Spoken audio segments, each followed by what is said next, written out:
2 John 1 verse 4. I rejoiced greatly to find some of your children walking in the truth, just as we were commanded by the Father. So, what is truth? What is the commandment we have from the beginning that defines love for God? 1 John 5 verse 3. David tells us that the sum of your word is truth, and every one of your righteous rules endures forever. Psalm 119 verse 160. Then in Psalm 119 verse 142, your righteousness is righteous forever, and your law is true.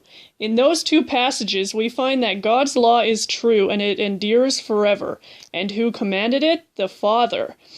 According to David's own words in Psalm 119 verse 155, salvation is related to keeping God's statutes.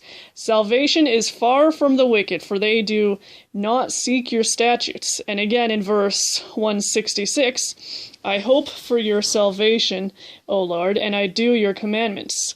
And another time in verse 174 when he says, I long for your salvation, O Lord, and your law is my delight. David also calls the law the word of truth in Psalm 119 verses 43 and 44. And take not the word of truth utterly out of my mouth, for my hope is in your rules. I will keep your law continually forever and ever. Good judgment and knowledge is also coupled with keeping God's commandments in Psalm 119 verse 66.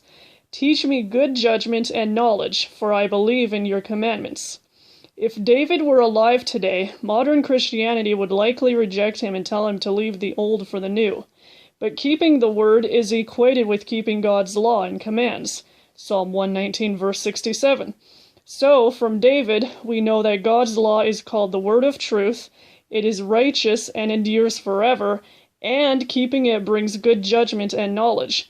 In Matthew 5:17-20, Jesus warns against relaxing even the smallest commandment from the law. He also warns in Matthew 7 verses 21-23 that there will be people who thought they were genuine Christians, but Jesus will tell them to depart because of lawlessness. If we want to know truth, the full truth, then we need to go back to the beginning of the Bible.